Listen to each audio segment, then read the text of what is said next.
ಸರ್ಕಾರ ರಚನೆಗೆ ಟ್ವಿಸ್ಟ್ ಮೇಲೆ ಟ್ವಿಸ್ಟ್ ಸಿಗ್ತಾ ಇದೆ. ದಳಪತಿ ವಿಜಯ್ಗೆ ಕೊನೆ ಕ್ಷಣದಲ್ಲಿ ಬಿಗ್ ಶಾಕ್ ಎದುರಾದಂತಾಗ್ಬಿಟ್ಟಿದೆ.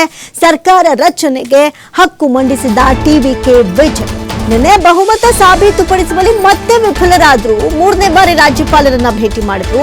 ಒಂದ್ಸರಿ ಆಯ್ತು, ಎರಡ್ ಸರಿ ಆಯ್ತು, ಮೂರನೇ ಸರಿನೂ ಹಿಂಗೆ ಆಗ್ತಾ ಇದೆ.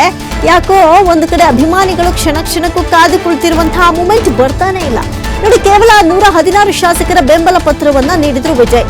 ರಾಜ್ಯಪಾಲರ ಸಹಜವಾಗಿ ಒಪ್ಪೋದಿಲ್ಲ. ನೀವೇನು ವಿಶ್ವಾಸ ಮತ ತೋರಿಸಿ, ಬಹುಮತ ತೋರಿಸಿ, 118 ತೋರಿಸಿ ಅಂತ ಕೂತಿದ್ದಾರೆ. ಈಗ ಅವರ ಪಟ್ಟಿದೆ, ಹಂಗೆ ಕೇಳಲೇಬೇಕು, ಅವ್ರು ಕೇಳ್ತಾ ಇದ್ದಾರೆ. ಒಂದ್ ಕಡೆ ಟಿವಿಕೆ 107, ಕಾಂಗ್ರೆಸ್ 5, ಸಿಪಿಐ 2, ಸಿಪಿಐಎಂ 2 ಬಲ. ವಿಜಯ್ಗೆ ಇನ್ನು ಬೇಕಾಗಿರೋದು ಎಷ್ಟು ಅಂತ ಹೇಳಿದ್ರೆ 2. ವಿಸಿಕೆ ಪಕ್ಷ ಈಗ ಬೆಂಬಲವನ್ನ ಕೊಡಬೇಕು, ಇವತ್ತು ಕೊಡುತ್ತೆ ಅನ್ನುವಂಥ ನಿರೀಕ್ಷೆ ಇದೆ. ಈ ರಾಜಕೀಯದಲ್ಲಿ ಏನನ್ನು ಹಿಂಗೆ ಆಗುತ್ತೆ ಅಂತ ಗೆಸ್ ಮಾಡೋಕ್ಕಾಗಲ್ಲ. ಕ್ಷಣ ಕ್ಷಣಕ್ಕೂ ಬದಲಾವಣೆ ಆಗುತ್ತೆ, ಕ್ಷಣ ಕ್ಷಣಕ್ಕೂ ಬೇರೆಯವರು ಸೆಳೆಯಬಹುದು.